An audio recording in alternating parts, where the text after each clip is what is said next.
Olá, eu sou a Leonor Santana, psicóloga e mestre em desenvolvimento humano. E vamos conversar sobre análise funcional do comportamento.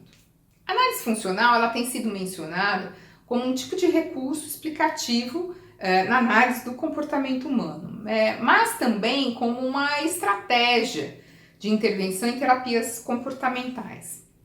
Na perspectiva behaviorista, a análise funcional ela promove a identificação de relações de dependência entre eventos ou de regularidades nas relações entre variáveis dependentes e independentes. Então, ela busca identificar os determinantes do comportamento, bem como as relações entre esses determinantes e o comportamento, né? Então, tem interesse entre eventos ambientais, que a gente pode chamar de estímulo, e as ações do comportamento, que seriam as respostas. Então, fazer uma análise funcional na verdade, identificar o valor de sobrevivência do comportamento.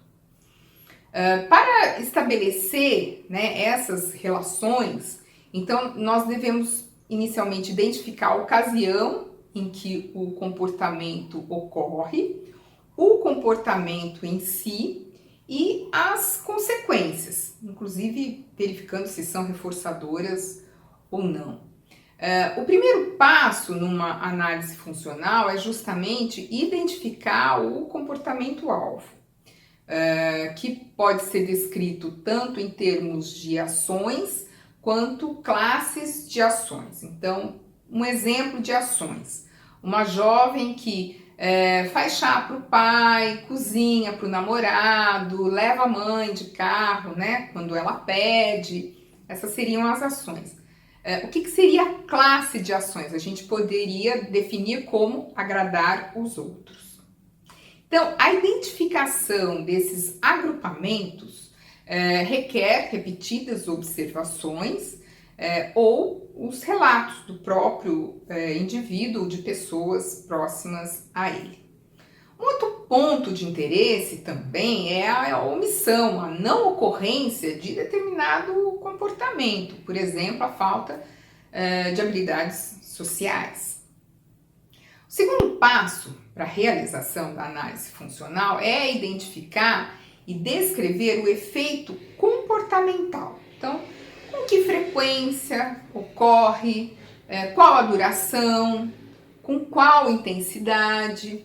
Então, são perguntas a se fazer. O terceiro passo é a identificação das relações ordenadas entre as variáveis ambientais e o comportamento-alvo, bem como a identificação de relações entre o comportamento-alvo e outros comportamentos existentes. Então, para isso é necessário iniciar com a descrição da situação que antecede o comportamento e as consequências. Então, para analisar, né, os antecedentes, é importante investigar os tipos de estímulos, né, e como operam no ambiente e sobre o comportamento. E para analisar as consequências, a gente pode se pautar em algumas questões, e aqui eu cito algumas, né? Quer dizer, é uma condição reforçadora ou é aversiva? São consequências mediadas por agentes sociais? Se sim, quais são esses agentes? Entre outras, né? Então, esses procedimentos, eles possibilitam verificar quais os eventos, tanto antecessores quanto consequentes, então, quais desses eventos, de fato, exercem um controle sobre o comportamento analisado. Então, podemos, então, resumir, né, o conceito de análise funcional como a identificação de relações funcionais importantes, controláveis e causais, aplicado a um conjunto específico de comportamento-alvo para uma pessoa, né? Ou seja, algo individual. E o que isso significa? Significa que uma análise funcional nem sempre explica o comportamento no sentido de identificar todas as variantes, as variáveis causais importantes, né?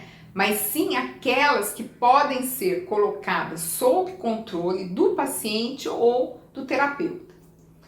Um outro aspecto a se destacar é que as análises funcionais são ideográficas, ou seja, elas abordam relações causais para um problema de comportamento de um indivíduo. Então, mesmo porque a gente precisa considerar a diversidade de funções, né, dos comportamentos, e seria incorreto, né, pressupor intervenções padronizadas, né, a serem aplicadas de forma generalizada. Então, como um último aspecto aqui a se considerar, é importante ressaltar que a análise funcional ela está intimamente relacionada com a intervenção, né, dado as condições de planejamento terapêutico. Então, sendo que analisar, né, a função de um comportamento não adaptativo é extremamente importante para modelar um novo comportamento mais funcional.